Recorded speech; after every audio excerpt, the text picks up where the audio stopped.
403 sont renversés, la grève sauvage générale.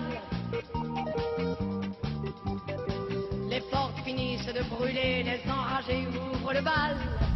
Il est 5 heures, Paris.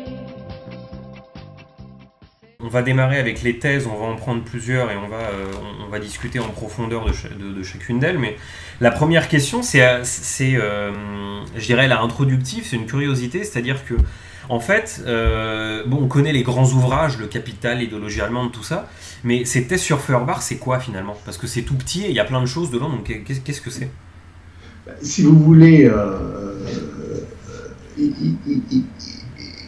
on a les manuscrits de 1842, on a les manuscrits de 1844, on a donc toute une série de textes par lesquels Marx va sortir de la philosophie, va sortir, entre guillemets, de l'économie, et va petit à petit aboutir dans sa relation dialectique avec les luttes de classe radicales de l'époque et son partenariat privilégié avec Engels à se hisser dans l'antidomestication. Quand il a 18, 20 ans, 25 ans, il rencontre des Boériens, des Feuerbachiens, des Stirneriens, des Weitlingiens. Il rencontre des tas de gens qui finalement, comme en France avec Proudhon, sont dans le réaménagement de la servitude. C'est-à-dire, on est dans une époque où la conscience radicale, on est très très loin de mai 68, on est très très loin des insurrections de Barcelone 37 ou des insurrections de Berlin 1918 ou la commune de Kronstadt. On est très loin de tout ça et on est dans une période de maturation où Marx, dans cette relation privilégiée avec la radicalité, va plus loin que tous les autres. Mais il ne va pas plus loin que tous les autres. Un beau matin, dans une immanence comme ça, qui surgirait de n'importe où. Il va y avoir des coupures, il va y avoir des césures. Il y a le Marx de la Gazette de Cologne, il y a le Marx de la Nouvelle Gazette rhénane, il y a le Marx qui sort de toute cette histoire antérieure et qui va vers l'histoire postérieure, et l'idéologie allemande est un moment radical par lequel est constituée, quelque part, la méthodologie la plus explosive de la radicalité qui définit une fois pour toutes le à bas l'État, le à bas l'argent, le à bas le travail, et donc la véritable communauté humaine, de la communauté radicale primordiale, de la transcendance générique. Et donc, l'idéologie allemande, c'est le texte qui dit tout. C'est le texte qui dit tout. J'avais une correspondance dernièrement avec une jeune femme qui est au Japon et qui relisait l'idéologie allemande et qui me disait finalement, tout est dit. Et je vous lis la fin d'un passage qu'elle m'envoie.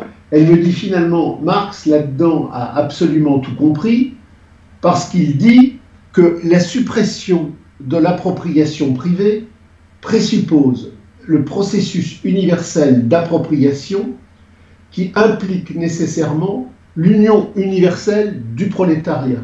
Et elle me dit, ce texte est génial, parce que finalement, Marx a compris là, dans le cadre des luttes de classe radicales, que la communauté humaine suppose une union obligatoirement universelle du prolétariat lui-même, qui développe le caractère universel du prolétariat s'abolissant universellement. C'est la première fois que dans toute l'histoire des compréhensions théoriques des luttes de classe pratiques est posée l'universalité du cosmopolitisme de la marchandise qui s'auto-abolit et qui permet l'universalité de la communauté humaine qui s'auto-génère. On a des choses géniales dans les manuscrits de 44, on a des choses géniales dans la Sainte Famille, On a des choses géniales dans les manuscrits de 1842 sur le refus de la censure, sur le refus de la domestication, les totems, les tabous. Bon, j'avais l'autre jour un correspondant qui m'interrogeait sur la loi Guesso. Je lui dis, vous emmerdez pas avec ces conneries-là. Marx a tout écrit en 1842. Relisez les textes de 1842 sur la censure. Marx explique que le capital censure ce qui désigne de manière absolument certaine le secret fétichiste de l'aliénation qui ne doit pas être dévoilé. Donc, le capital tolère tout, sauf qu'il censure ce qui est son central. Donc, vous emmerdez pas avec la loi Guesso. Marx, en 1842, a déjà, de manière préfigurative, désigné pourquoi un jour il y aurait la loi Guesso. Donc, tout ça est clair, tout ça est net, mais tout ça monte, tout ça se propulse, tout ça se met en situation énergétique radicale, et on aboutit à ce texte de 1846, l'idéologie allemande, qui dit tout.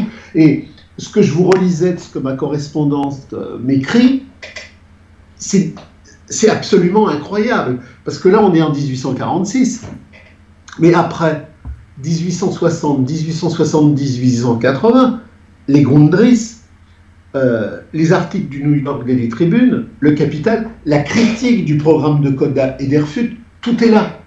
C'est-à-dire qu'il y a une compréhension méthodologique radicale, il y a deux universels.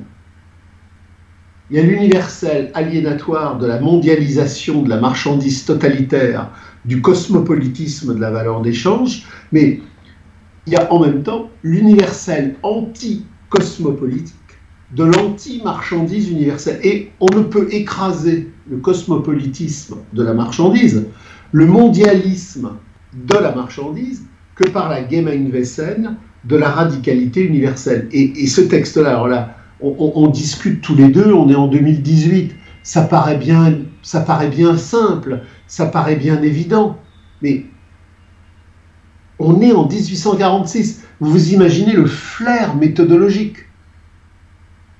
Nous, on est en 2017, on peut se taper sur les cuisses en rigolant, en se disant, il y a eu mai 68, il y a tout ce qui se passe aujourd'hui, il y a eu les textes situationnistes, il y a eu toute la radicalité de socialisme ou barbarie, il y a eu Pierre Guillaume, il y a eu la vieille taupe, il y a eu plein de choses. Et aujourd'hui, pour ne pas penser ça, il faut être un gros connard, parce que c'est évident. Mais Marx le pense en 1846. Donc il a tout pigé dans cette expression radicale des luttes de classe qui positionne l'universel anti-aliénatoire comme produit de l'universel aliénatoire qui s'auto-abolit. Et donc c'est pour ça que ce texte, moi je relis régulièrement la science de la logique, je relis régulièrement les Grundrisse, le Capital, mais à travers mes correspondances, à travers les relations que j'ai avec mes patients, je ramène toujours les gens à l'idéologie allemande. Les manuscrits de 44, c'est génial, les Grundrisse, c'est génial, tout est génial, mais si on lit l'idéologie allemande, et non pas simplement la partie Feuerbach, mais la partie Stirner, on a quelque chose d'incroyable. On a quelque chose qui répond à tout. Et qui répond à tout parce que là, il y a le tout de l'histoire humaine, universelle, radicale, contre sa domestication universelle. Alors, la première question que je voudrais poser, c'est, disons, c'est sur une thématique un peu plus générale qui englobe les trois premières thèses, mais pour en prendre une en particulier, on va se concentrer plutôt sur la deuxième. Et la question porte sur la pratique. C'est-à-dire qu'en fait, dans la 1, dans la 2 et dans la 3, on parle de pratique, pratique révolutionnaire, praxis, tout ça, c'est un petit peu répété. Et à chaque fois, la chose qu'on a du mal à saisir, c'est qu'est-ce qu'il entend par pratique. Qu'est-ce que c'est ? Alors, il entend par pratique le praxein grec, le pratique, c'est-à-dire le devenir réel, objectif des relations humaines. Moi, je me rappelle quand j'étais en Hippocagne ou en Cagne, on avait une longue série de séquences aliénatoires additionnelles. Alors, on nous faisait les présocratiques, on nous faisait Socrate, on nous faisait Platon. on nous faisait Aristote. Puis alors petit à petit, on arrivait à la scolastique moyenâgeuse, on passait préalablement par Saint-Augustin, on arrivait à Saint Thomas d'Aquin, petit à petit on montait, on arrivait à Descartes, après on découvrait la monade leibnizienne, on montait à Spinoza, etc. Mais on était typiquement dans l'idéologie allemande quand Marx parle de cette masturbation infinie sur des catégories rationnelles qui tournent en rond autour d'elles-mêmes. C'est-à-dire qu'on avait un prof qui nous expliquait la longue histoire évolutive des cheminements philosophiques à travers des questionnements qui se passaient le bâton. C'est-à-dire qu'à un moment donné, on ne sait pas pourquoi, Platon passe son questionnement à Aristote. Puis alors après, il y a la décadence alexandrine, on voit apparaître Plotin. Hop, Plotin récupère le bâton. Mais il n'y avait jamais de pratique sociale. C'est-à-dire que les questions philosophiques, c'était le poisson rouge dans le bocal. Il y avait un poisson rouge qui s'interrogeait, puis il passait le bâton à un autre poisson rouge. Et il n'y avait pas de pratique historique. C'était des questionnements qui se transmettaient. La grande problématique de l'idéologie allemande et des thèses sur Feuerbach, à travers justement la compréhension de ce qu'est la pratique, c'est que finalement, les hommes ne se posent jamais les questions qu'ils se posent qu'en tant que ces questions illustrent le contexte social, matériel et objectif de leurs relations sociales à eux-mêmes et aux autres, dans la communication généralisée d'aliénation et de non-aliénation qui les relie aux autres et à eux-mêmes. Et Marx, là, dans les thèses sur Feuerbach et dans l'idéologie allemande, reprend Hegel. Une philosophie n'a de sens que pour autant qu'elle illustre l'incarnation dans sa dynamique d'aliénation et dans sa dynamique d'anti-aliénation à l'incarnation de son temps. Je ne peux pas comprendre Descartes si je ne comprends pas la pratique sociale généralisée, objective, historique du temps de Descartes. Je ne peux pas comprendre la problématique des interrogations philosophiques platonistes si je ne les renvoie pas au temps grec de Platon. Le passage à l'illémorphisme aristotélicien par rapport justement à la contestation du monde céleste platonicien n'a de sens que si je comprends que Aristote, bras droit philosophique armé de Philippe et d'Alexandre, incarne une temporalité grecque qui s'est matérialisée dans quelque chose qui s'éloigne progressivement du temps des sacralités antérieures que Platon avait lui-même brisé par rapport aux présocratiques, mais qui était plus forte chez Platon qu'Aristote. Autrement dit, l'illémorphisme aristotélicien n'a de sens que par rapport à la temporalité du temps d'Aristote.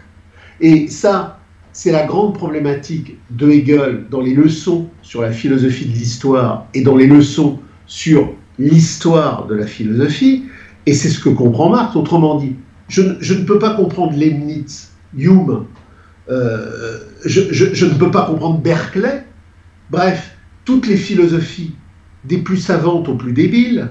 Je ne peux pas aller à Schopenhauer et à Nietzsche, je ne peux pas rebasculer sur Descartes et le conflit qui va mener à Leibniz et à Spinoza, si je ne comprends pas que tout ça n'est pas un continent inerte comme un bocal à poisson, mais un bocal pratique historique qui s'appelle la pratique. Et qu'est-ce que la pratique? C'est le devenir historique. Aujourd'hui, on fête pour les servilistes les 50 ans du mai 68 débile qui nous enferment dans le désir de la marchandise et dans la marchandise du désir, mais quelque part, nous, les communards intransigeants, nous fêtons l'anti-cohn-benditisme, c'est-à-dire cette radicalité de la grève sauvage. Donc, mai 68, c'est une pratique qui va permettre la contre-révolution plus offensive, mais qui a permis en même temps la grève sauvage radicale. C'est 68, c'est pas 64. Donc, il y a un temps qui produit des macérations, des dialogues, des rencontres, des efficacités, des puissances, des faiblesses. Et c'est ça qui fait le temps. Donc, Spinoza n'a pas aboli la névrose juive un beau matin à Amsterdam parce qu'il s'est levé avec sa chandelle. Il y avait des pratiques sociales, des contradictions, des résistances, des faiblesses, des lumières, des opacités. Spinoza n'était pas possible un siècle avant Spinoza. Donc Marx nous dit toujours, retour à la pratique. Qu'est-ce que la pratique? La pratique, c'est que mon cerveau n'a pas d'autonomie.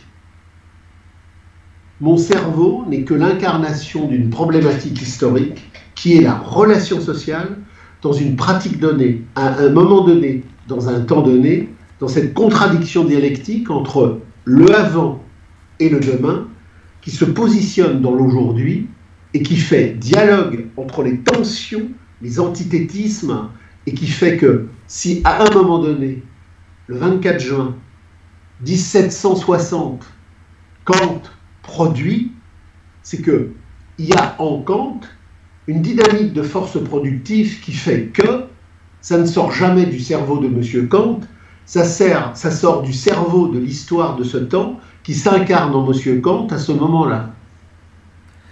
D'accord. Justement, pour la thèse numéro 2, pour rebondir là-dessus, il y a un truc qui est difficile à saisir, je trouve, c'est-à-dire que on a le début de la thèse qui commence avec la question de savoir si le pensée humain peut prétendre à la vérité objective n'est pas une question de théorie, mais une question de pratique. Et la question, c'est si moi, en tant qu'individu, ou nous, en tant que groupe, je ne sais pas, dans le cadre d'une volonté de réappropriation de l'histoire, on s'intéresse à la préhistoire, aux monarchies capétiennes dans la Seconde Guerre mondiale, quel type de pratique on peut avoir vis-à-vis de ça qui va dire si notre pensée peut prétendre à l'objectivité ou pas? Vous voyez ce que je veux dire? Alors, il y a deux pratiques.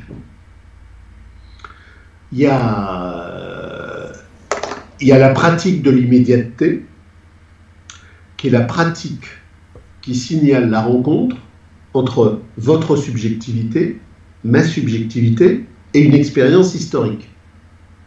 Je suis complètement débile, je n'ai aucune conscience radicale, et ça c'est très intéressant par rapport à mai 68, parce que mai 68, qui a eu lieu il y a 50 ans, a eu 10 millions de grévistes sauvages se répandre dans l'espace-temps de l'aliénation marchandise, alors même que ces gens-là n'avaient quelque part aucun a priori théorique autre que celui de la normalisation sociale. Je veux dire que mai 68, c'est 10 millions de grévistes, les groupes radicalistes, Rosa Luxembourg, Karl Marx, tous ces groupes qui vont quelque part être synthétisés au-delà du comité travailleurs étudiants de Censier avec Pierre Guillaume, c'est quelques millimètres de pourcentage. Donc ces gens-là ont déjà une connaissance. Mais le prolo de base à Redon, le prolo de base à Honfleur, le prolo de base à Caen, dans toutes ces grèves radicales de 67-68 qui commencent bien avant le carnaval estudiantin dont on nous parle aujourd'hui. Ils n'ont rien lu. C'est la tripe. Qu'est-ce qui fait l'expérience sociale de la pratique? Qu'est-ce qui fait la vérité objective de la vérité objective absolue? C'est la pratique. Le mec, il n'a aucune culture. Il est fils de... sa mère est paysanne, son père est ouvrier. Dans la bibliothèque, il y a peut-être un Victor Hugo ou un Balzac, mais il n'y a pas de culture. Et le mec, il pète les plombs entre janvier et février 68 dans un mouvement global. Ce qui est très intéressant, vous voyez, j'avais des correspondants là dernièrement avec qui je discutais et qui avaient vécu ces grèves-là. Ils disaient, mais il n'y avait pas de revendication. Les syndicats nous ont enfermés dans des revendications. Mais des millions de gens se sont mis en grève, mais sans savoir pourquoi ils se mettaient en grève. Ils n'avaient pas d'objectif de revendication. Ils se mettaient en grève parce qu'il y avait un cri générique de l'ordre tripal qui disait « c'est pas possible, je ne peux pas continuer ». Et on leur disait, mais qu'est-ce que vous revendiquez? On revendique rien. On pète les plombs. Il y a un jour dans un atelier, il y a une nana qui met une jupe là qu'elle a achetée, qui est posée, puis il y a le contremaître qui passe et puis il fait tomber le porte-manteau et la robe tombe. Tout le monde se met en grève en disant le contremaître nous fait chier. Il n'y a pas de revendication. C'est toute une structure sociale qui est en train de basculer dans les années 68-70, qui passe d'une domination réelle qui est informelle à une domination réelle qui se formalise. C'est tout le diktat du capital. Des millions de gens se mettent en mouvement. C'est la pratique du sentir, c'est la pratique de l'émotion, c'est la pratique de la radicalité. Ça pète parce qu'il y a quelque chose qui devient insupportable. On n'a rien lu, on ne sait rien. Ils ne savent pas où ils vont, mais ils ne veulent pas reprendre le boulot. Et je ne sais pas si vous avez vu, j'essaye de faire circuler cette vidéo qui est à la fois très simple, mais qui est très riche. C'est la reprise du travail aux usines Wender. Je ne sais pas si vous l'avez vu. Donc ça dure quelques minutes.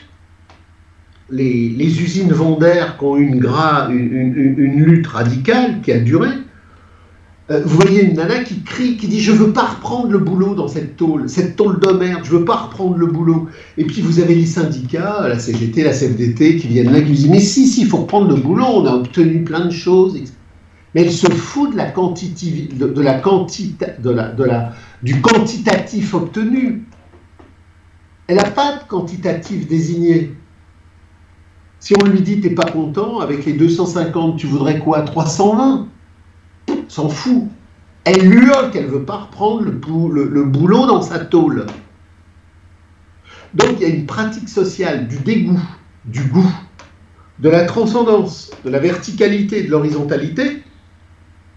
Je ne veux plus aller là. Donc la pratique, à mon niveau immédiat, elle est là. À un moment donné, quel que soit mon niveau de culture et de théorie, je comprends que les syndicats, la gauche du capital, le gauchisme de la marchandise, se foutent de ma gueule en tant que prolo de base, et je les conchis, parce que je m'insurge. Ça, c'est l'existence immédiate. Mais c'est la même chose pour toute la totalité historique, du Christ insurrectionnaire à la société médiévale, au temps de l'Ancien Régime qui nous amène à la Révolution de 1789. Qu'est-ce qui fait la différence entre le vrai et le faux? C'est la réalité pratique des ordonnancements aliénatoires et non aliénatoires de la matérialité objective de ce qui fait l'histoire. Autrement dit, quand vous avez des tas de gens qui vous disent « Ah oui, vous avez toute une série de rétro-narcissiques, Action française, Ancien Régime, vraiment, c'était sublime, avant la Révolution A. » Mais là, la pratique, c'est l'Ancien Régime qui a fait la Révolution. Parce que dans les agencements de la bourgeoisie, de la banque, du fisc, de la finance, de tout le développement du mode de production de l'Ancien Régime, qui, à partir de Philippe le Bel jusqu'à Louis XVI, Necker, Turgot, tout se tient. C'est-à-dire que vous avez des gens qui sont là et qui vous disent « Ah oui, l'Ancien Régime, c'était beaucoup mieux que la Révolution. » Ah oui, parce que plus on recule, moins on a l'horreur du temps contemporain. Mais la pratique, c'est quoi? C'est que c'est le temps contemporain ancien qui a enfanté le temps contemporain moderne. La Révolution de 1789, la loi Le Chapelier, l'écrasement des hommes, l'écrasement de la sans-culotterie parisienne, l'écrasement des Chouans, l'écrasement des Vendéens, ça vient d'où? C'est pas un truc qui est parachuté comme ça, dans une alchimie bizarre, dans les années 1990. C'est tout le produit d'un ancien régime qui a produit le nouveau régime. Le nouveau régime n'est pas sorti d'un iceberg. Le nouveau régime est sorti de l'ancien régime. Donc la pratique nous permet de dire « abat tous les États, abat tous les gouvernements, abat tous les régimes ». Parce que vous, clown de l'ancien régime, vous n'êtes même pas en capacité de comprendre que c'est la pratique de votre ancien régime qui a créé le nouveau régime. Vous dénoncez l'horreur de la GPA et de la PMA. Vous faites louange sur une vieille société traditionnelle où les relations entre les parents et les enfants étaient préservées. Mais ouvrez les yeux, mais les yeux d'intelligence. C'est votre ancien régime qui, pendant des siècles et des siècles, a créé le nouveau régime. Donc, c'est la pratique sociale objective, indépendamment des idéologies, des névroses, des représentations, des oniriques, qui fait la réalité. Donc, quand Marx tape sur Bauer, quand Marx tape sur Feuerbach, et qu'il dit la pratique, il tape sur tout le monde. Il montre que toutes les historiographies, depuis Thucydide, se plantent jusqu'à aujourd'hui, en passant par Gaxote, par Furet et toutes les écoles d'historiographie. C'est-à-dire que ce que ne comprennent pas les aliénés, c'est que c'est le temps qu'ils défendent le plus, qu'ils chérissent le plus, qui produit le temps qu'ils horrifient. C'est-à-dire qu'aujourd'hui, vous avez des gens vous avez des pingouins qui font des séminaires où ils vous expliquent que la France de Louis XII, de Louis XIII, de Louis XIV, c'était merveilleux et qu'aujourd'hui, ce qui résulte de la Révolution française, c'est horrible. Oui, c'est horrible, mais ça vient de ce système qu'ils adorent. Ils n'ont pas compris que ce qu'ils exècrent vient de ce qu'ils adorent, parce qu'ils n'ont pas compris ce que Marx explique justement dans les thèses sur Feuerbach, c'est que tout se vérifie dans la pratique historique de la longue durée matérielle objective. Toute l'horreur du temps contemporain vient du néolithique, mais toute l'horreur de la République maçonnique, capitaliste, marchande, absolument abominable du temps contemporain, vient de cette monarchie joyeuse où la campagne était préservée, parce que non, la campagne n'était pas préservée. Il y avait déjà à la périphérie de cette campagne une dialectique financière et industrielle qui était en train de la détruire. Mais comme ils sont des mystiques onanistes qui n'ont pas de rapport à la pratique, comprennent rien. Donc de là, l'histoire du complot et de la chute. Comment expliquer 89 si on n'a pas cette compréhension historique? Il y a ou une chute ou un complot. Donc il y a bien évidemment des chutes et il y a bien évidemment des complots, mais qui ne sont que les effets d'une longue érosion de la déstructuration sociale, et ça on le comprend que dans la pratique. Donc celui qui n'a pas lu les thèses sur Feuerbach ne peut rien comprendre à l'histoire du monde. Et on reviendra un petit peu tout à l'heure sur cette histoire de la pratique avec les thèses d'après, mais j'aimerais qu'on passe à la 4. La 4, c'est celle qui m'a le plus parlé personnellement quand je les avais lues la première fois.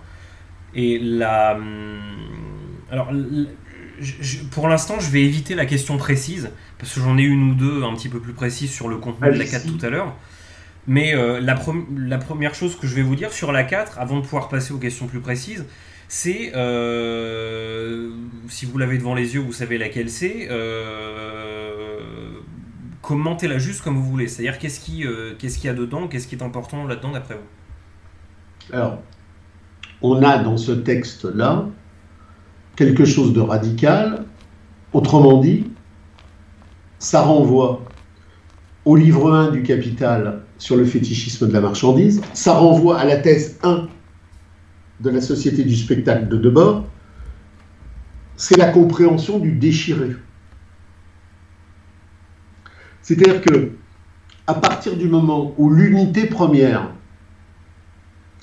des communautés sans argent, sans pouvoir, sans division, sans aliénation a été déchirée, l'humain a été déchiré, mais sa perception a été déchirée. Donc, au lieu de comprendre que c'est la déchirure du monde profane qui produit toutes les déchirures ultérieures de l'être, la déchirure va produire une déchirure dans le déchiré.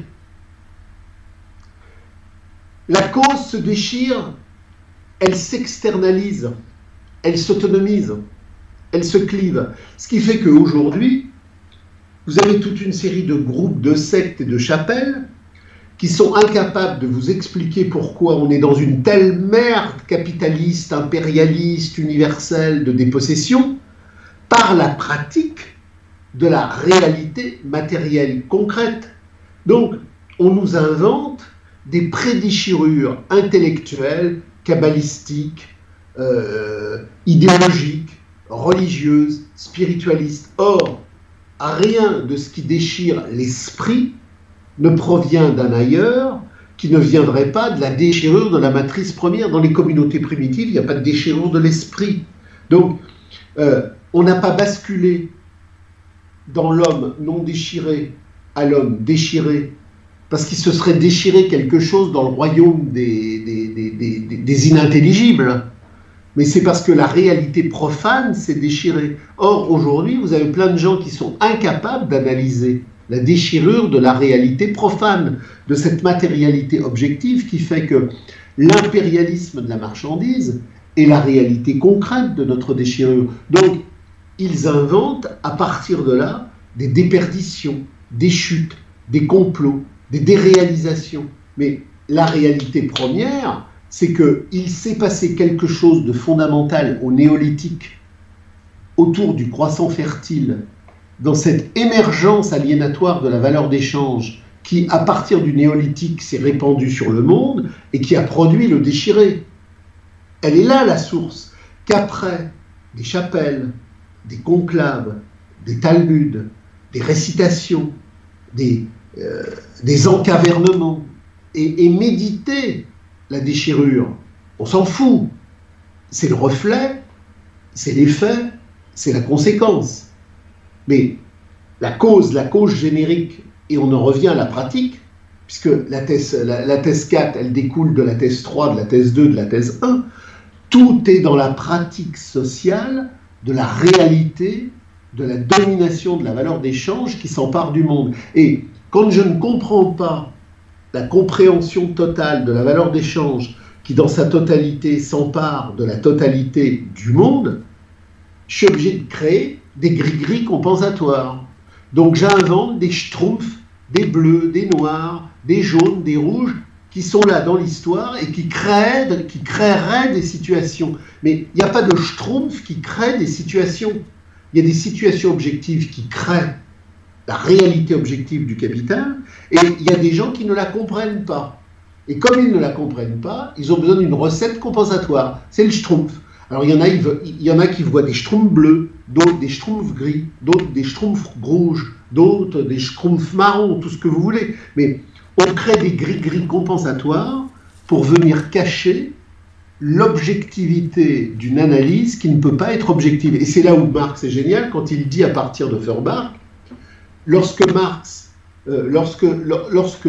Feuerbach analyse la matérialité de l'histoire, il oublie toujours le devenir de l'histoire, et lorsqu'il analyse le devenir de l'histoire, il en oublie toujours la matérialité concrète. Et donc c'est le séparer à l'infini, qui aboutit aujourd'hui à ce que vous ayez des multitudes de cénacles qui sont là à se masturber idéologiquement sur le mondialisme, mais sans jamais rajouter à mondialisme le mondialisme de la marchandise. Le mondialisme n'existe pas. Ça n'existe pas, le mondialisme. Pour qu'il y ait du mondialisme, il a fallu d'abord que la marchandise s'empare du monde. Et c'est parce que la marchandise s'est emparée du monde qu'elle a créé une pratique sociale, la pratique du mondialisme. Donc, ne pas comprendre ce qu'est la pratique, c'est ne rien comprendre, et c'est tout le travail que Marx met dans l'idéologie allemande sur l'autonomisation des idées. Les gens s'imaginent que l'histoire est le produit d'idées en mouvement. Or, les idées en mouvement n'existent pas. Les idées en mouvement sont l'expression concrète d'une matérialité incarnée qui produit des idées. Et justement, donc, pour avoir une question plus précise sur celle-là, parce que c'est pas difficile pour vous qui connaissez de savoir pourquoi c'est celle-là qui m'a le plus parlé. Donc la question c'est comment on peut utiliser cette thèse, comment on pourrait la réinterpréter pour désigner le problème du détachement de la conscience et du détachement de la représentation de l'individu à travers le personnage et à travers le fétiche. Si vous voulez, si je ne suis pas en situation... Alors, on est tous aliénés par le fétiche, puisqu'on est tous dans cette société-là. Mais ce qui est décisif, c'est est-ce qu'à un moment donné, je sors du fétichisme? Qu'est-ce que le fétichisme? Le fétichisme, c'est l'autonomie des représentations aliénatoires de la marchandise qui vient effectivement occulter la racine objective de la matérialité opératoire de la marchandise en réalité. Il y a 2 jours, j'avais une discussion avec quelqu'un qui est féru de franc-maçonnerie et on a bien travaillé le sujet parce que finalement, il a compris que Baruel et Cochin étaient justement dans l'aliénation fétichiste. Baruel et Cochin ont, alors de manière différente, parce que Baruel n'est pas Cochin et Cochin n'est pas Baruel, mais bon, on entre dans une même compréhension des sociétés de pensée au XVIIIe siècle, et Baruel et Cochin, de manière différente, ont bien compris tout le rôle prépondérant de la franc-maçonnerie dans l'émergence de la révolution capitaliste de 1789. Mais qu'est-ce que Marx, thèse 3, thèse 4, thèse 5, permet de comprendre? Il permet justement de désautonomiser l'autonomisation aliénatoire, de lui restituer son véritable sens dans l'incarnation objective. Les loges maçonniques n'existent pas au Paléolithique. Ah bon? Ah, bon Dieu de bon Dieu! Il n'y a pas de loge maçonnique au Paléolithique. Il n'y a même pas de rite écossais. C'est curieux. Ben non. Parce que pour que la névrose maçonnique surgisse, il faut que préalablement il y ait une praxis sociale qui déstructure le vieux monde agraire premier pour, à travers la rente foncière qui passe à un niveau supérieur dans la crise de l'économie féodale, permettre le surgissement de la Société des Lumières. C'est donc pas les loges maçonniques qui ont produit la matérialité concrète du temps historique qui conduit à la Révolution anglaise et à la Révolution française, c'est l'inverse.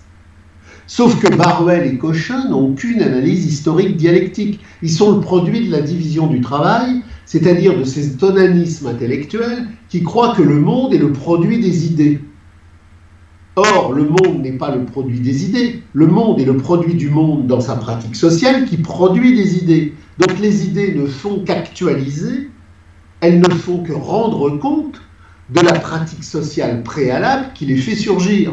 Autrement dit, la Révolution anglaise comme la Révolution française sont bien le produit des loges maçonniques à un moment donné, qui sont le carrefour aliénatoire des laboratoires de la marchandise pour effectivement liquider le vieux monde, mais elles ne font que rendre compte d'un mouvement préalable qui les détermine. Autrement dit, ce n'est pas les loges maçonniques qui opèrent le triomphe de la marchandise en 1789, c'est le mouvement historique social d'une pratique historique qui fait qu'en 1789, on peut abolir le temps vieux, qui explique que pendant tous les temps antérieurs, les loges maçonniques se soient déployées. Mais bon, thèse 3, thèse 4, thèse 5, après on a tout le texte sur Feuerbach, et on a le monde à l'envers.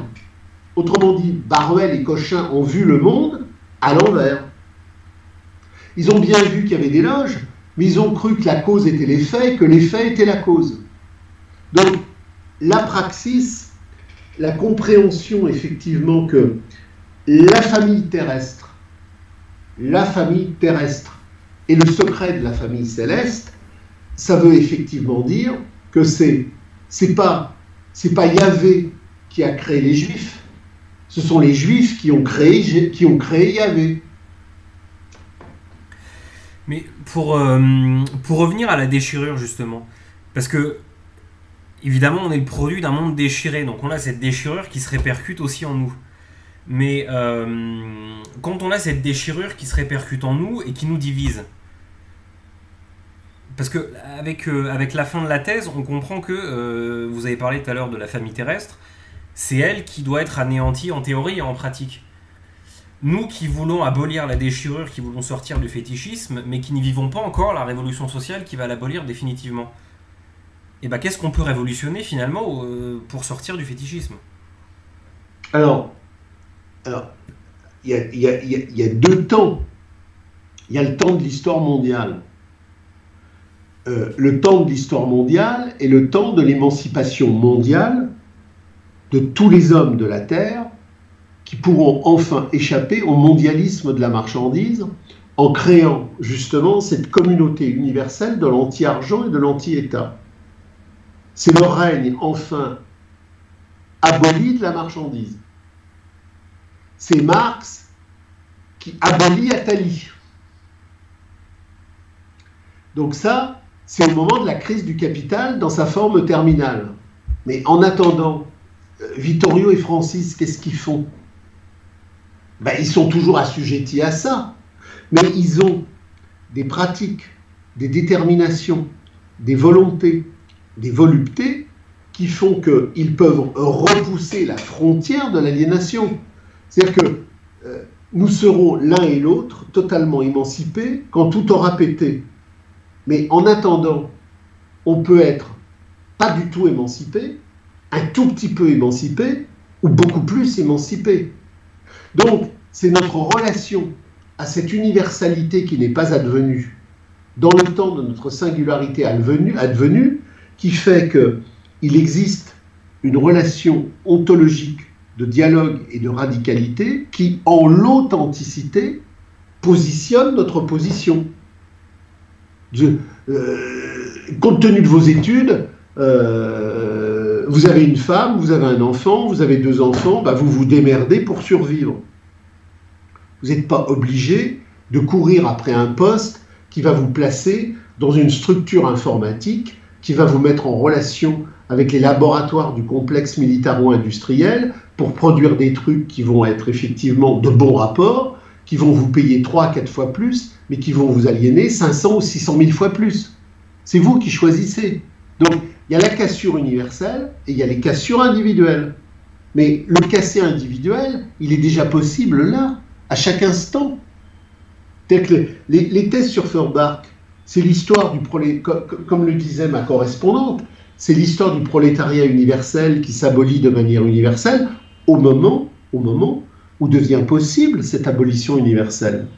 Mais même avant, même 10 ans avant, même 20 ans avant, je ne suis pas obligé de faire de mes enfants des crétins universitaires et je ne suis pas obligé, moi, d'être dans mon organisation quotidienne aliénatoire le supplétif le plus servile du capital. Donc, il y a plein de plages possibles. Ma relation affective, ma relation sociale, ma relation amoureuse, ma relation... C'est-à-dire que tout est possible. C'est-à-dire que les thèses sur Feuerbach, c'est l'universel de demain qui pète de manière universelle, mais c'est déjà là dans mon quotidien. Mes parents, mes enfants, ma compagne, mes amis. Comment je me situe? Est-ce que je vais à la richesse du vrai ou est-ce que je suis dans le spectacle du faux? Donc les thèses sur Feuerbach, c'est le tout du tout, à la fois dans l'universel et à la fois dans le singulier. Vous dites un peu, vous présentez ça comme s'il s'agissait juste de faire un choix, enfin c'est un truc facile. C'est-à-dire on reste aliéné ou on se désaliène. Est-ce que c'est vraiment non, juste un choix? Le choix n'est pas facile. Le choix n'est pas facile.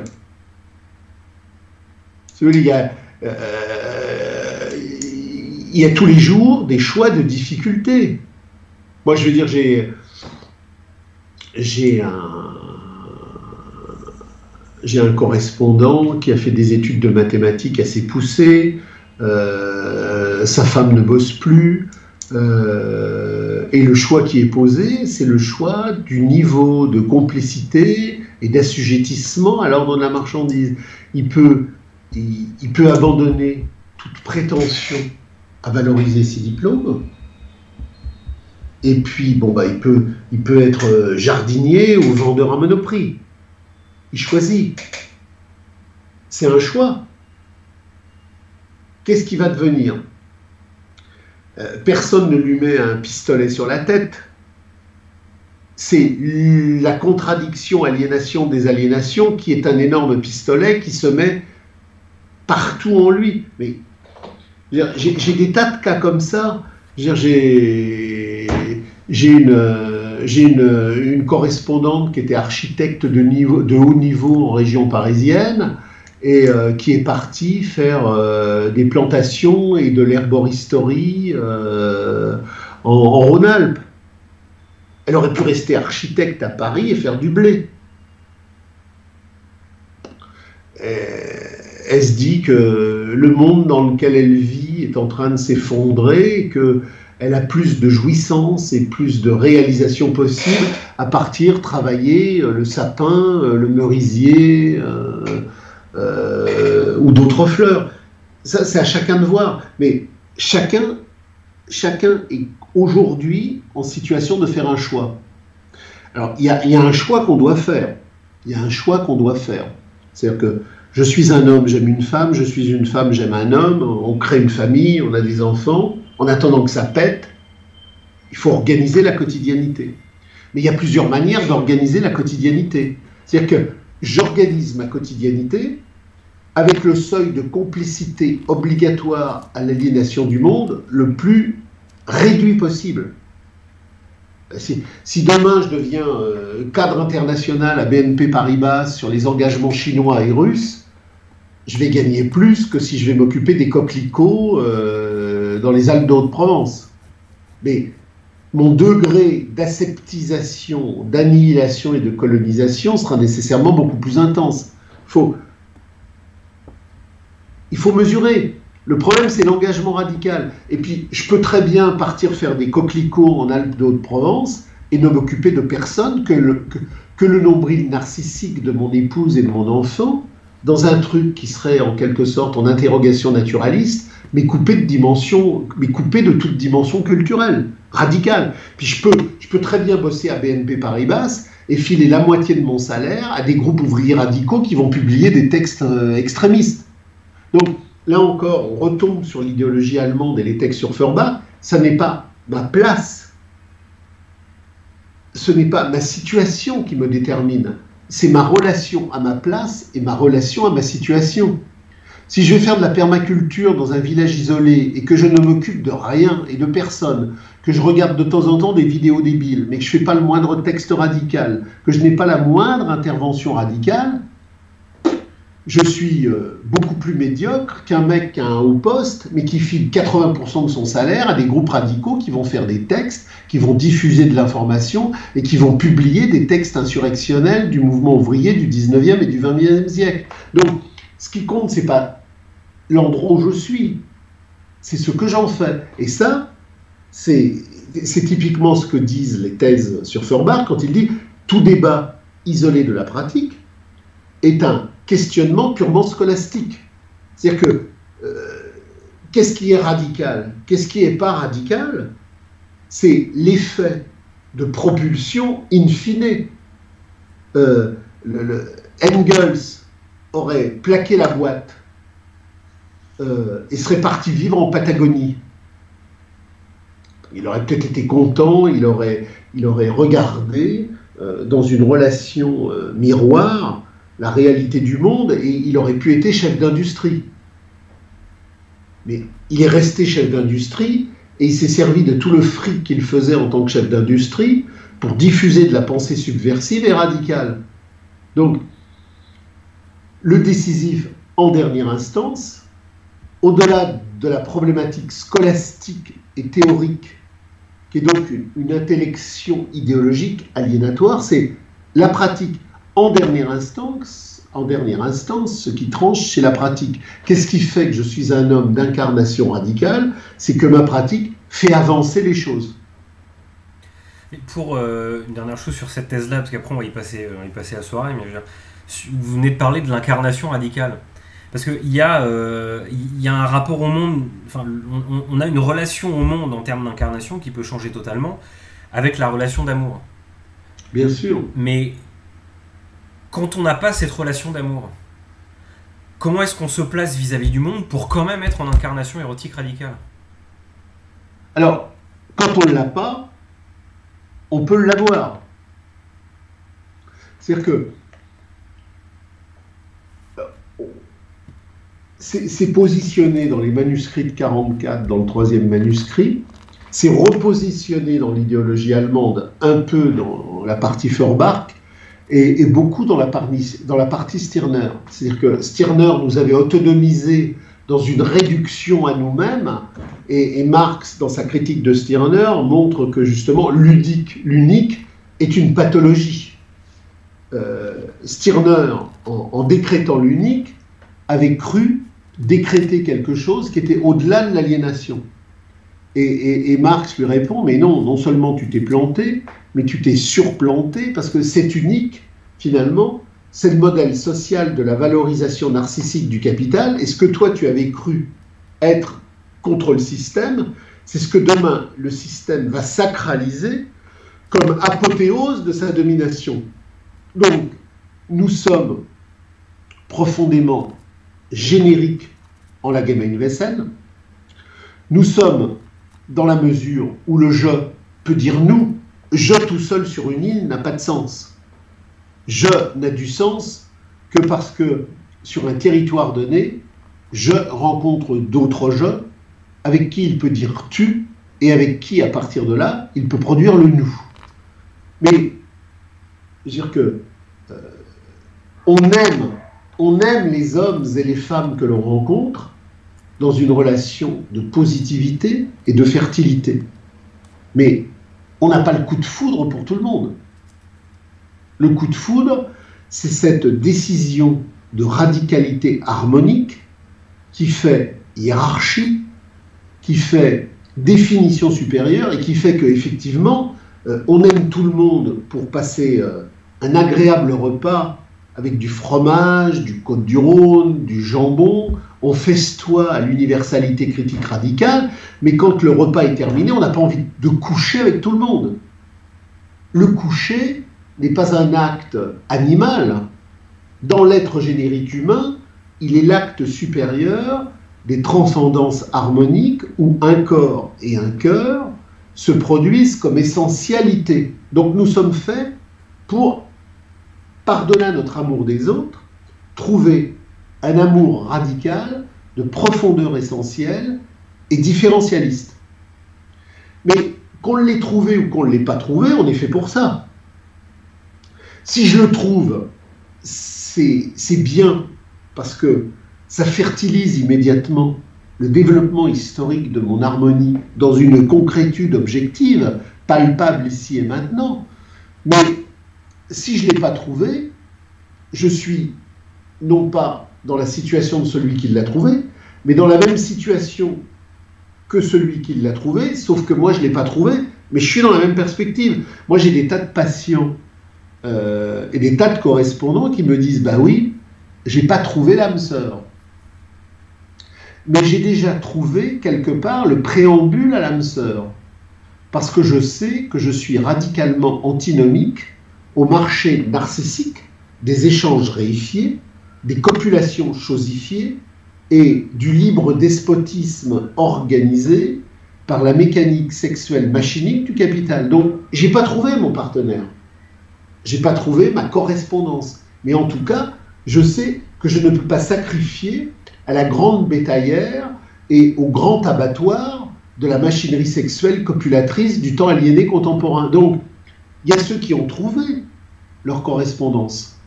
Il y a ceux qui ne l'ont pas trouvé, mais il y a ceux qui savent, même s'ils ne l'ont pas trouvé, que de toute manière, on n'est pas des objets qui devons trouver des compensations objets, mais qu'on est des humains qui devons rencontrer des érotismes humains radicaux. Donc, si vous voulez, il y a plusieurs niveaux. D'accord. Alors, j'ai une question un petit peu, enfin, je sais pas, vous verrez, sur la 8. La 8 ? Oui. C'est-à-dire que... Oh ben elle est très claire, elle est très simple, vous pouvez la lire, hein. Elle fait 3 lignes. Elle est très claire, mais c'est justement là-dessus qu'est ma question. C'est-à-dire...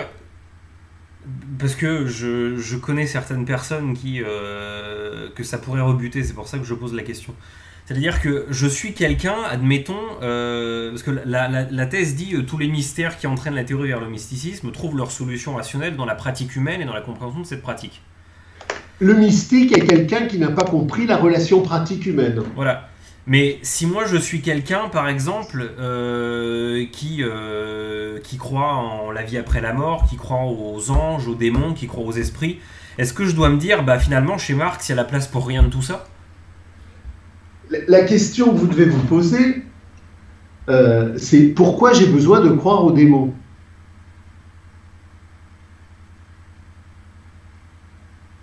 Si vous voulez, moi je me souviens, à la fin des années 68, avant de rentrer dans des groupes radicaux, maximalistes, qui étaient sur cette base, Marx, Rosa Luxembourg, etc., je me suis retrouvé dans des nébuleuses anarchistes. Alors, rien à voir avec les fédérations anarchistes officielles complètement crétines et débilistes. Dans les années 68, il y avait des groupes radicaux anarchistes qui n'avaient rien à voir avec l'anarchisme officiel contemporain, des pouilleux et des crasseux contemporains. C'est-à-dire que c'était des ouvriers italiens, espagnols, des ouvriers français. Enfin, le mouvement anarchiste de l'époque n'avait rien à voir avec les pouilleux contemporains. Mais il y avait... Alors, il faut démontrer aux gens que Dieu n'existe pas. Alors, il y avait un petit bouquin de Sébastien Faure qui s'appelait « Les 12 preuves de l'inexistence de Dieu ». Et alors, je lisais ce truc-là, mais en me poilant, mais je disais, mais c'est complètement débile. Et c'est là où Marx a raison, contre Bakounine et contre tous ces cénacles-là. Quelqu'un croit en Dieu. Il croit en Dieu parce qu'il a une aspiration au divin. Le débat, c'est pas... Il faut lui prouver que Dieu n'existe pas. Il faut, à travers les textes radicaux, lui poser la question, pourquoi as-tu besoin que le divin s'incarne en un Dieu supérieur? Donc, le débat, c'est pas Dieu n'existe pas, c'est pourquoi les hommes qui ont vécu pendant toutes ces communautés traditionnelles d'émerveillement au divin pendant des millénaires n'avaient pas de Dieu supérieur. Qu'est-ce qui fait qu'à un moment donné, les hommes qui s'émerveillaient du div, de cette lumière infinie du monde, parce qu'ils ont été dépossédés de leur communauté, ont été obligés de la déplacer dans un ordonnancement outre-terrestre, parce que l'ordonnancement terrestre leur avait été ravi. Autrement dit, on n'explique pas aux gens que Dieu n'existe pas, parce que rationnellement Dieu n'existe pas. On leur explique que Dieu n'existe pas, parce que pendant des millénaires de communautés charnelles et sacrales, le div était dans la communauté. À un moment donné, comme la communauté a été déchirée, et la communauté est déchirée, bah, où on met le div? Il n'y a plus de place. Donc on l'emmène là-haut. Donc, là encore, c'est dans la compréhension des pratiques qui ont exclu le div de la communauté, en faisant un autre du monde, qu'on comprend la création aliénatoire d'un div externe, parce que précisément, on a tué le div interne. Je ne sais pas si c'est clair. Ouais. Mais parce que là, vous venez de parler en fait du divin, c'est-à-dire il y a une communauté, il y a du divin partout, la communauté est cassée, donc on rejette le divin ailleurs. On ne peut plus le mettre dans la communauté. Voilà. Donc qu'est-ce qu'on fait? On le met là-haut. Mais vous avez, parce que je vous l'ai posé dans la question, vous êtes arrêté là-dessus tout à l'heure, l'histoire des démons, parce que pour le divin, on comprend pourquoi, vu qu'il n'y a plus de place en objet. Mais ce qu'incarne le démon, c'est-à-dire le mal, la corruption, le terne, etc., tout ça est déjà là, donc pourquoi est-ce qu'il y a besoin de l'incarner dans une entité aussi externe? Mais parce que la communauté première n'est pas une communauté universelle. C'est une communauté locale. La Gemeinwesen universelle, elle surgira quand la crise finale du capital terrassera le mondialisme de la marchandise. Mais dans les communautés premières, qui ne sont donc pas des communautés universelles, qui sont donc des communautés riches d'un point de vue humain, mais inaccomplies, il y a déjà de l'angoisse et il y a déjà de l'aliénation, même s'il n'a pas la place. Donc, on est incapable de comprendre que quand la communauté se déstructure, elle se déstructure pour des raisons historiques. Donc on va polariser des tensions entre le div qui est détruit et l'anti-div qui détruit. Donc, on va poser, c'est très simple. C'est quoi Satan? C'est la marchandise. Mais si j'ai pas d'analyse de la marchandise, ben Satan, c'est quoi? C'est des souffles biscornus qui créent le mal-être et la méchanceté. Donc, les démons, les anges, toutes les tensions multiples de toutes ces alchimies mystiques et métaphysiques, c'est le produit d'une histoire qui ne s'incarne pas dans une compréhension objective et qui est obligée de déplacer les causes hors de la matérialité concrète dans des structurations externes. Et une dernière chose, parce que vous avez démarré la réponse avec ça tout à l'heure. Si on est face à quelqu'un et on discute et que lui croit à toutes ces choses, vous avez dit tout à l'heure, il y a pas le discours, c'est pas de lui prouver que ça n'existe pas, mais quand on commence à lui dire que ça n'existait pas avant, que c'est venu après, qu'il y a un besoin d'extérioriser les choses comme ça pose le problème de la non-existence quand même à la fin. Oui, mais alors la question essentielle, vous venez de la poser. Elle est posée dans les thèses sur Feuerbach quand il dit que toute vie est essentiellement pratique. La solution rationnelle à la pratique, c'est la genèse rationnelle de la césure. Qu'est-ce qui fait qu'à un moment donné, l'homme qui est dépossédé, l'homme qui est angoissé, va positionner ses délires? Il n'y a pas de chasse aux sorcières au Moyen-Âge. La chasse aux sorcières, c'est le temps capitaliste de la réforme protestante. Donc, au Moyen-Âge, on sait qu'il y a des tensions entre les forces du bien et les forces du mal. Mais il n'y a pas de délire, de bûcher, de massacre, parce que la temporalité terrestre est structurée, malgré ses contradictions, dans des oppositionnements qui ne s'autonomisent pas. Il est impossible d'imaginer les délires et les fanatismes protestants presbytériens qui vont brûler des centaines et des centaines et des centaines de sorcières en pays écossais, en pays néerlandais ou dans la vallée du Rhin, au Xe ou XIe siècle, dans les mêmes régions. Donc, il s'est passé quelque chose entre le haut Moyen-Âge, le bas Moyen-Âge et la Renaissance, qui fait que dans les mêmes espaces, les questionnements sur les démons et sur les forces du bien se sont structurés d'une manière agressive et intensive jusqu'à exterminer des centaines et des centaines de gens sur des bûchers. Donc,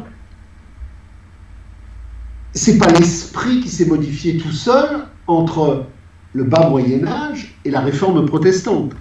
Ce sont les structures sociales qui font qu'à un moment donné,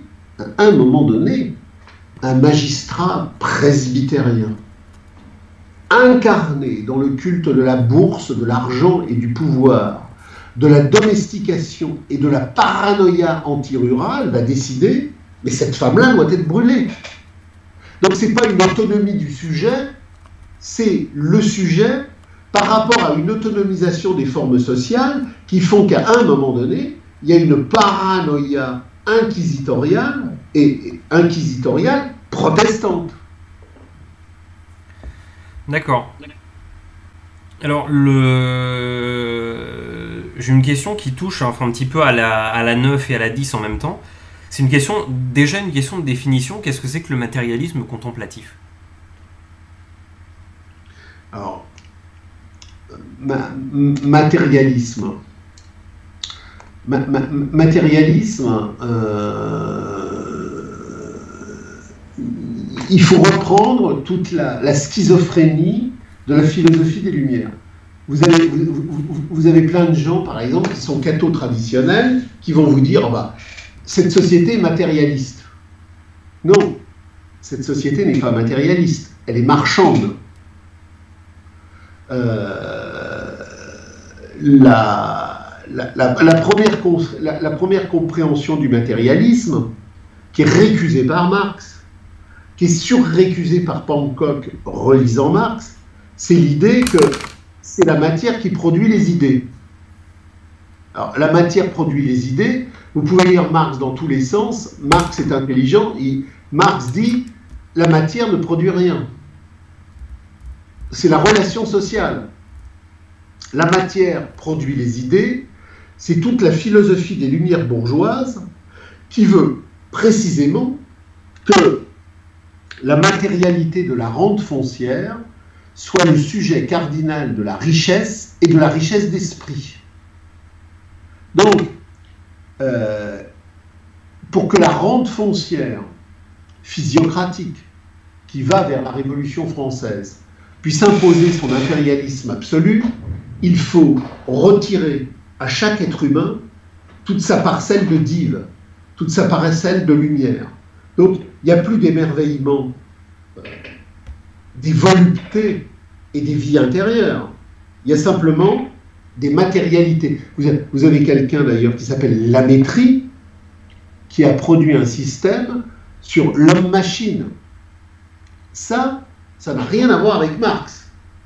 C'est Voltaire, et c'est le développement de la matérialité bourgeoise, de la révolution capitaliste, qui veut effectivement écraser tous les émerveillements de volupté de l'homme.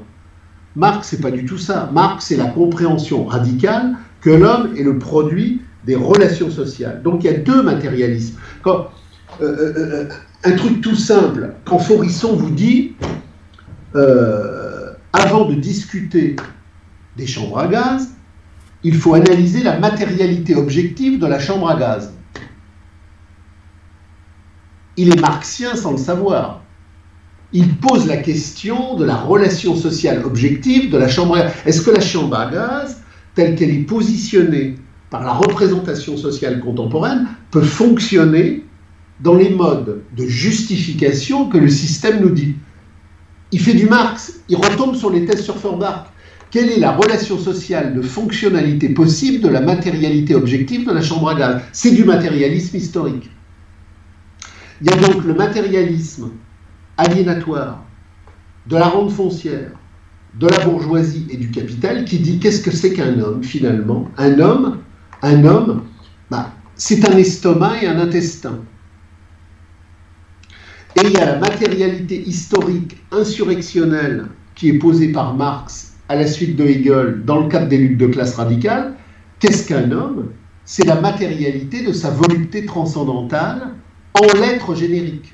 Donc, matérialisme, il y a, comme le dit Engels, comme le dit Marx et comme le dira Hancock, il y a le matérialisme bourgeois de la rente foncière, de la matérialité gastrique et scatologique du capital, et il y a le matérialisme historique de l'émerveillement à toutes les matérialités concrètes de la physis infinie du monde.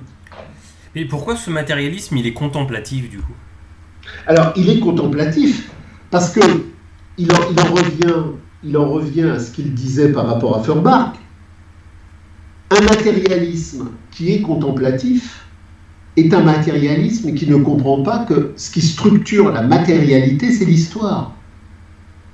Si je dis à Vittorio, à l'époque de Platon, que penses-tu de la naturalité? Et si je lui dis à l'époque de Spinoza, et si je lui dis à l'époque de Marx, compte tenu de devenir de l'extériorisation aliénatoire du monde, la question n'est pas une question. La question exprime des questions en fonction du temps advenu. C'est pour ça que Marx, dans l'introduction de 1857, dit « L'homme ne se pose que les questions que la période dans laquelle il les pose lui permet de poser. » Donc, il y a un matérialisme historique qui va au bout de sa radicalité, va au bout de sa puissance, parce qu'il est pratique et historique, il n'est pas contemplatif, il n'est pas coupé du champ du devenir. Il n'y a pas une question de matérialité en soi. Il y a une question de matérialité en fonction du devenir du temps. Si je pose la question des syndicats, les syndicats ont toujours été contre-révolutionnaires. Les syndicats ont toujours été contre-révolutionnaires. Il y a une essence matérielle du syndicat qui fait que le syndicat a toujours été contre-révolutionnaire, puisqu'elle n'a jamais eu comme fonction que de reproduire le prix de la force de travail aliénée. Mais il y a eu deux phases. Pendant des années, le patronat s'est opposé aux syndicats. Et les syndicats étaient interdits. Il a fallu attendre la loi Valdez-Crousseau pour que le syndicalisme soit reconnu et officialisé. Donc il y a eu deux temps du capital. Il y a eu un temps où le capital, dans son accumulation première, ne pouvait pas tolérer la revendication, même réformiste, parce qu'elle obérait la plus-value absolue dans le cadre des cheminements premiers du capital. Et une fois que le capital s'est suffisamment développé, là, le capital non seulement a accepté le syndicalisme, mais il l'a même supervisé et encadré, puisqu'on aboutit à 68, où Jacques Chirac va la nuit négocier secrètement avec les mecs de la CGT pour savoir comment briser la lutte. Donc, la question devient contemplative, aliénatoire, théologique et débile si elle n'entre pas dans la pratique du temps du devenir historique. Et si j'entre dans la pratique du devenir du temps historique, j'explique très bien pourquoi le patronat, jusqu'en 1893-1895, ne veut pas des syndicats. Et pourquoi, au contraire, à partir de 1900 jusqu'à aujourd'hui, il dit « je veux du syndicat, je veux du syndicat, je veux du syndicat », parce que ma vision est une vision matérialiste historique qui tient compte des objectifs de la détermination nécessaire du déterminisme du capital. D'accord. Alors justement, dans cette perspective, j'ai une dernière question sur la 11. Parce qu'en fait, la 11, elle donne lieu, disons, à une interprétation, ou du moins à une double interprétation qu'il faudrait corriger. Parce qu'il y a beaucoup de gens qui, en lisant cette phrase, s'imaginent que quand Marx dit que les philosophes ont interprété le monde et il s'agit de le transformer, d'abord, il parlait de lui, c'est-à-dire moi, Karl Marx, je vais le transformer alors que les autres, ils voulaient l'interpréter. Et il pense aussi que ça veut dire finalement il ne faut pas se contenter d'attendre sans rien faire la crise terminale, il faut transformer le monde maintenant. Alors c'est les deux, mais si vous voulez, il faut toujours se rappeler